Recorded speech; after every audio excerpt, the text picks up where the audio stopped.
വരുന്ന നിയമസഭാ തെരഞ്ഞെടുപ്പിൽ UDF 100-ലധികം സീറ്റുകളോടെ അധികാരത്തിലെത്തുമെന്ന് പ്രതിപക്ഷ നേതാവ് വി.ഡി. സതീശൻ വയനാട്ടിൽ നടക്കുന്ന കോൺഗ്രസ് നേതൃ ക്യാമ്പ് ലക്ഷ്യ 2026 സമാപനത്തിൽ പ്രസംഗിക്കുകയായിരുന്നു പ്രതിപക്ഷ നേതാവിന്റെ പ്രഖ്യാപനം.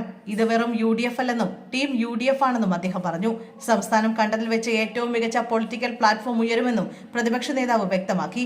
തെരഞ്ഞെടുപ്പിന് മുന്നോടിയായി ഇടതുപക്ഷത്തിന്റെ സഹയാത്രികർ UDF പ്ലാറ്റ്ഫോമിലെത്തുമെന്നും പല വിസ്മയങ്ങളും ഉണ്ടാകുമെന്നും അദ്ദേഹം പറഞ്ഞു. UDF അധികാരത്തിൽ വന്നാൽ കേരളത്തിന്റെ നികുതി വരുമാനം വർദ്ധിപ്പിക്കുമെന്നും നികുതി കൊള്ള നടത്തുന്നവരെ നിയമത്തിന് മുന്നിൽ കൊണ്ടുവരുമെന്നും വി.ഡി. സതീശൻ പറഞ്ഞു. LDF സർക്കാരിന്റെ താഴെയിറക്കാൻ UDF-നേക്കാൾ ഒത്തുനിൽക്കുന്നത് കേരളത്തിലെ ജനങ്ങളാണെന്നും അദ്ദേഹം കൂട്ടിച്ചേർത്തു.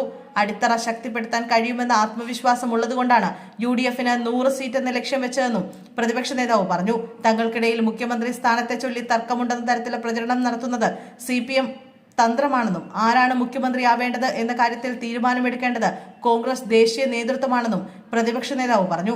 അക്കാര്യത്തിൽ ഒരു തർക്കവുമില്ലെന്നും പാർട്ടിക്ക് നേതാക്കളുടെ ഒരു വലിയ നിര തന്നെ ഉണ്ടെന്നും അതുകൊണ്ടാണ് ഈ പ്രചരണമെന്നും വി.ഡി. സതീശൻ പറഞ്ഞു.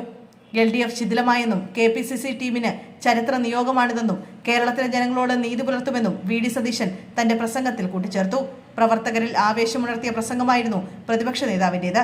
പ്രസംഗത്തിന് പിന്നാലെ വേദിയിൽ നിന്ന് വന്ന വി.ഡി. സതീശനെ നേതാക്കൾ ഒന്നാകെ അഭിനന്ദിച്ചു.